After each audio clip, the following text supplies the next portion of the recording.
जब जब देश की जिक्र होगा, फ्रीडम फाइटरों का जिक्र होगा, इस देश के पुरोधाओं का जिक्र होगा और देश के गद्दारों का भी जिक्र होगा, तो गिल्टी फीलिंग है। 80,000 करोड़ आपका पिछले साल का एलोकेशन है इस योजना पर, और आपने कहा कि आपने सुधार किए थे। इतने सुधार होने के बाद भी आपको राम जी का नाम लेना पड़ रहा है। साहिल जी, ये नैरेटिव बनाने की कोशिश है। राम जी का नाम कोई जानबूझ के थोड़ी लिखा है, ये VBGRAMG है। राम का नाम तो इन लोगों ने ढूंढ लिया। देखिए, इनको मनरेगा का ABCD नहीं पता है। ये बता रहे हैं कि क्या काम होगा, ये आइडेंटिफाई नहीं था, इनको पता नहीं है। शुरू से identify है, कितने परसेंट? बीच में नहीं, मैंने कहा बीच में नहीं। इसकी चोरी पकड़ी जा रही है, चिल्ला रहा आदमी है। ये फ्रॉड, ये इस फ्रॉड को मत करिए। ये मनरेगा के बारे में इसको पता नहीं है। और 40% का अस्थायी पक्के का होगा। आप इस तरह से बात करा लीजिए। आप का मतलब यह था कि जो इसकी मूल तौर पर जो जिस तरीके से इसकी आलोचना की गई थी, दरअसल वो आलोचना सही नहीं थी, और या यह कहा जाए कि मनरेगा की योजना को सरकार समझ ही नहीं पाई और उसकी अनावश्यक रूप से इसकी आलोचना करके उसको डिमीन करने की कोशिश की गई। अगर मनरेगा योजना इतनी महत्वपूर्ण थी, जिसको नए सिरे में लाना था, तो आपने इसका एलोकेशन को कम किया, 18% उसको बढ़ाना चाहिए था, क्योंकि इस दौरान रोजगारी बेरोजगारी के सवाल बड़े महत्वपूर्ण हो गए। A few moments later. तो चलिए शुरू करते हैं। ये जब से सरकार बीजेपी, मोदी जी वाली बीजेपी आई है, RSS वाली, जैसे बाबर ने है, राम मंदिर क्योंकि इसे पता है इस आदमी को चुप कराओ भाई, ये डिस्टर्बिंग एलिमेंट को चुप कराओ। बाबर ने राम मंदिर तोड़ दिया था। क्योंकि इन्हें भी पता है कि ये वो महापुरुष हैं जिन लोगों ने इस देश, जिनकी पहचान इस देश से है। जब भी विदेश जाते हैं तो मोदी जी भी गांधी जी की ही चर्चा करते हैं, और विदेश में नेहरू जी की चर्चा सुननी पड़ती है।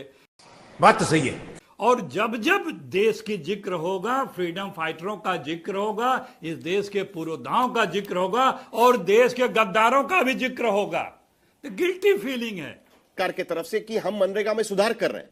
2020 में देखिए, जब कोविड का वक्त था, तब सबसे ज्यादा एलोकेशन इस सरकार की तरफ से किया गया था। 1,11,00,000 करोड़ रुपए का एलोकेशन आपके तरफ से किया गया था, और इसी की वजह से रूरल इकोनॉमी बची रही है भी कहा गया। 80,000 करोड़ आपका पिछले साल का एलोकेशन है इस योजना पर, और आपने कहा कि आपने सुधार किए थे। इतने सुधार होने के बाद भी आपको राम जी का नाम लेना पड़ रहा है मनरेगा। एकदम सही किया। ये गड़बड़ है बाबा। तो कहीं ना कहीं ये सवाल उठेगा ना कि प्रॉब्लम महात्मा गांधी के नाम से है, क्योंकि किसी और को फायदा मिलता रहता है उसका। नहीं, ये एक मिनट साहिल जी, ये नैरेटिव बनाने की कोशिश है। राम जी का नाम कोई जानबूझ के थोड़ी लिखा है, ये VBGRAMG है। राम का नाम तो इन लोगों ने ढूंढ लिया, और हमारे में राम का नाम अपने आप आ जाता है। मैं तो कहता हूं ये हमारी सहज और स्वाभाविक है, और उनके लिए सहज और स्वाभाविक है कि राम का नाम देखते ही उछलने लगते हैं। अरे आप देखिए, एक मिनट ना, मुझे पूरा याद है। बोलिए तो ऐसे ही बोलो बिना देखे हुए, इसलिए क्योंकि मुझे ये देखने की जरूरत नहीं। अब आप एक बार बताइए, हमने यहां पे 4 चीज में फोकस किया है कि 4 प्राइमरी सेक्टर में काम होंगे। 4 प्राइमरी सेक्टर है सिर्फ। मनरेगा में कोई चीज फोकस नहीं था। कोई भी काम उठा लो, मनरेगा का हो गया। दिन भर तालाब में मछली मार रहे हो, दिखा देगा कि मछली मारने के लिए मनरेगा का पैसा ले गए। ये क्या बात करते हैं यार। ठीक है ना, झाड़ू दे रहे हैं रोड पे, उसमें मनरेगा का पैसा उठा के ले गए। कोई अकाउंटेबिलिटी थी ही नहीं। ये भ्रष्टाचार का अड्डा था, जिसको हम क्रियान्वित करते करते आज एक नए रूप में लाए हैं, जिसमें पैसे की यूटिलिटी होगी, ग्रामीण अर्थव्यवस्था सुदृढ़ होगी, और वो मजदूर जो कि ग्रामीण अर्थव्यवस्था से जुड़े हुए हैं। यही तो मेरा सवाल था ना, अगर सुधार किया था तो इसकी जरूरत क्या है? अखिलेश जी जवाब दीजिए। चलिए, परफेक्ट होगा। साहिल जी, एक सेकंड। नहीं, किसी और सुधार करने की जरूरत थी, एक अलग प्रणाली बनाने की जरूरत थी। ये 2025-26 का भारत है, और इसमें ये प्रणाली इसलिए जरूरत है क्योंकि 2047 में विकसित भारत बनाना है। ओ भाई, गुमराह से अखिलेश जी जवाब दीजिए। चलिए, ठीक है ना। 25.8% से घट के गरीबी, ग्रामीण गरीबी 4.8% पे आ गई है। मैं नहीं मानता। हम चाहते हैं गरीबी रेखा पर तो बातचीत होगी, लेकिन विकसित भारत से उस पर भी मुझे आना है। लेकिन अखिलेश जी जवाब दीजिए। कांग्रेस पार्टी को विकसित भारत से भी दिक्कत है। प्लीज देखिए, इनको मनरेगा का ABCD नहीं पता है। ये बता रहे हैं कि क्या काम होगा, ये आइडेंटिफाई नहीं थे, इनको पता नहीं है। शुरू से आइडेंटिफाई है, कितने परसेंट? बीच में नहीं, मैंने कहा बीच में नहीं। मुझसे गांव देहात की बात में मुझसे मत। प्लीज, इनको कुछ नहीं पता है, एक लाइन नहीं पता, फेंक रहे, झूठ बोल रहे हैं। मनरेगा में सुनिए साहिल जी, मैं इस तरह से बात नहीं करता भाई। मनरेगा में 60% मिट्टी का पहले से ही उसके बाकायदे हिस्सा बटा है। 60% काम मिट्टी के होंगे। उस मिट्टी के काम में सिर्फ फावड़े के से काम होंगे, कोई मशीन इक्विपमेंट नहीं यूज होगा। अरे यार, इसकी चोरी पकड़ी जा रही है, चिल्ला रहा आदमी है। ये फ्रॉड, ये इस फ्रॉड को मत करिए। ये मनरेगा के बारे में इसको पता नहीं है। और 40% काम अस्थायी पक्के का होगा। आप इस तरह से बात करा लीजिए आप कांग्रेस। नहीं प्लीज आ जाए, प्लीज ये गांव का कभी कोई जानता है ABCD? फावड़े का बेट पकड़ा कभी?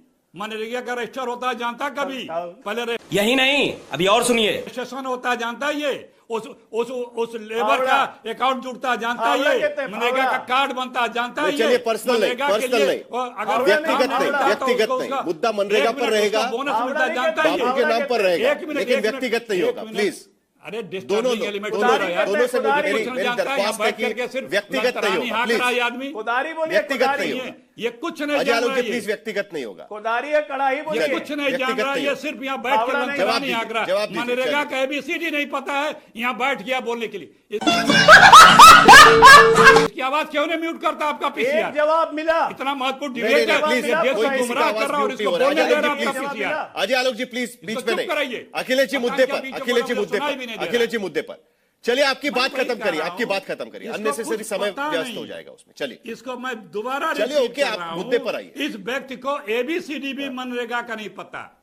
मनरेगा में बाकायदे पहले रजिस्ट्रेशन होता है लेबरों का, काम का अलग उसका बाकायदे डोनल मिलता है, उसमें उसका काम का पहले प्रोफार्मा भरना पड़ता है, उसका रेट भरना पड़ता है, काम को दर्शाना पड़ता है, उसका बाकायदा फोटो लगती है, उसका मैपिंग होती है, फिर उसका मनरेगा के कर्मचारी हैं वो उसको फॉलो करते हैं, फिर उसके बाद वीडियो एडियो उसको फॉरवर्ड करता है। सही पकड़े हैं। फिर उसमें बजट एलोकेट होता है, फिर मनरेगा का जो रजिस्टर्ड मजदूर हैं उसमें काम पे लगाए जाते हैं। 60% काम मिट्टी के होते हैं, 40% काम उसमें अस्थायी पक्के होते हैं, खड़ंजा इत्यादि नाली इस तरह के काम होते हैं। फिर उसके बाद जो पेमेंट होता है वो मजदूरों के खातों में जाता है, उनका कार्ड बना होता है, इसको कुछ पता नहीं है। और अगर किसी मजदूर ने अपना रजिस्ट्रेशन कराया है, उसको काम नहीं मिला 100 दिन का, तो उसे उतना अलग से भुगतान देना, मुआवजा लेकिन उसके बावजूद 100 दिन का रोजगार का, इसको कुछ पता नहीं। यहाँ बैठ के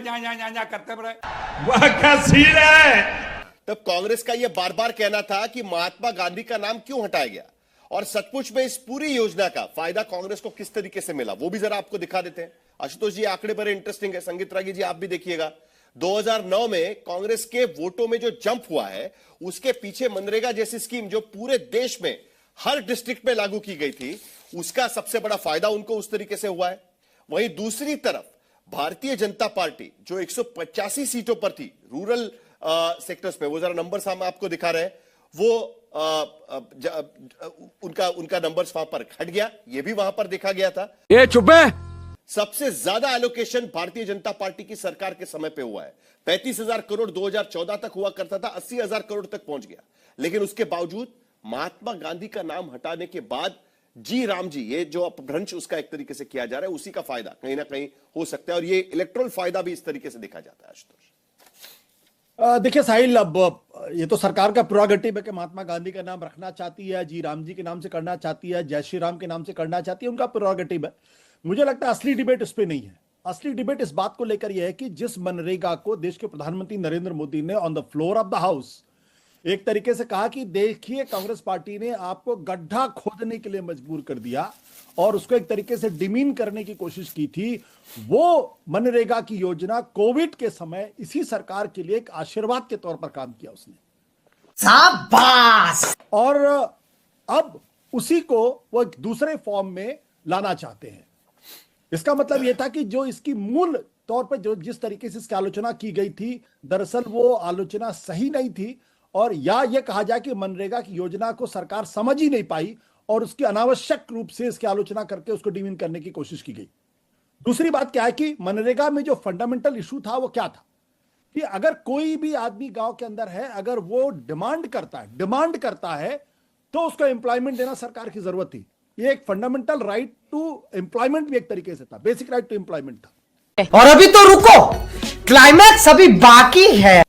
तो वो आज की तारीख में उसमें ये स्टैट्यूटरी प्रोविजन नहीं है, और स्टैट्यूटरी प्रोविजन ये भी नहीं है कि सरकार इस बात के लिए बाध्य हो कि 125 दिन आपको महीने में, साल में आपको देने ही है।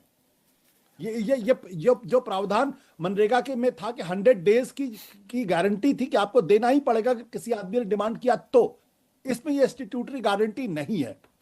दूसरी बात जो इसमें प्रॉब्लमेटिक है वो ये कि 40% स्टेट गवर्नमेंट को इसका जो है वो खर्च उठाना पड़ेगा। आज की तारीख में कौन सा ऐसा स्टेट है जो ये अतिरिक्त बोझ उठाने की स्थिति में है? ज्यादातर स्टेट बहुत गहरे कर्ज में डूबे हुए हैं। तू समझा? हाँ। नहीं, तू समझा नहीं। और उनकी बैंक्रप्सी की हालत दिखाई पड़ रही। कोई भी ऐसा स्टेट ले लीजिए, चाहे यूपी हो, चाहे महाराष्ट्र हो, चाहे हरियाणा हो, चाहे राजस्थान, कोई भी, इवन कांग्रेस लेड स्टेट भी आप ले लीजिए। ये भी तो इंटरेस्टिंग होगा ना, स्टेट्स भी तो जीएसटी के परतावे पर निर्भर रहेंगे, क्योंकि जीएसटी का जो पैसा मिलेगा वो तो केंद्र सरकार उनको देने वाली है, तो जाहिर सी बात है कि उसको लेकर भी दिक्कत होगी। लेकिन मैंने महात्मा गांधी का सवाल इसलिए पूछा था ना आशुतोष, क्योंकि उसमें राजनीति साफ नजर आती है कहीं ना कहीं। ये भी आरोप यहां पर लगता रहा है कि देखिए वो योजना कहीं ना कहीं कांग्रेस की सरकार के साथ जुड़ी हुई नजर आ रही थी, तो एक नए रूप में उस योजना को लाना कहीं ना कहीं जरूरी था। इसके लिए नाम में बदलाव और उसके बाद बाकी उसमें जो सुधार किए गए या सरकार को लगता है कि ये ज्यादा ठीक है, क्योंकि कभी भी हमने देखा कि इस योजना के तहत 50 दिन के ऊपर कहीं भी काम होता हुआ नजर नहीं आया था, भले 100 दिन रखिए, 125 दिन रखिए। अरे कहना क्या चाहते हो? ये भी तो उसमें सही बात थी। आपका जवाब उसके बाद संगीत राग की बात करें। देखिए, इस योजना में अगर आप पिछले साल की योजना के एलोकेशन आप देखेंगे तो 18% की कटौती की गई थी। अगर मनरेगा योजना इतनी महत्वपूर्ण थी जिसको नए श्रेय में लाना था, तो आपने इसका एलोकेशन क्यों कम किया? 18% बल्कि बढ़ाना चाहिए था, क्योंकि इस दौरान रोजगारी बेरोजगारी के सवाल बड़े महत्वपूर्ण हो गए। दूसरी बात, अगर पिछले 5 साल का अगर आप इतिहास देखें तो 50 से 55 दिन ही लोगों को रोजगार मिला है। अब इसमें जो महात्मा गांधी का प्रश्न आपने खड़ा कर दिया, मैं तो बहुत खुश होता अगर इस योजना का नाम महात्मा गांधी से हटा के गुरु गोलवलकर बेरोजगार रोजगार योजना कर देते। क्या बात, ये बात है, क्योंकि आपको अपने पुरखों को तो कम से कम नाम देना पड़ेगा ना। हम कांग्रेस पार्टी को कम से कम एक क्रेडिट तो जाएगा कि उन्होंने अपने नेताओं के नाम पे किया, जवाहरलाल नेहरू के नाम पे किया, इंदिरा गांधी के नाम पे किया, महात्मा गांधी के नाम पे किया, तो कम से कम अपनी पार्टी के पुरखों के नाम पे उन्होंने किया। तो भारतीय जनता पार्टी को इस बात का पूरा अधिकार है कि वो अपनी योजनाओं को गुरु गोलवलकर के नाम से करें।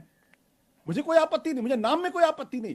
मुझे दिक्कत इस बात को लेकर यह है कि जो योजना आप लेकर आए हैं, इस योजना में जो हमारी कॉन्स्टिट्यूशन का जो फेडरल स्ट्रक्चर है वो प्रॉब्लमेटिक है। बात तो सही है। शाबाश।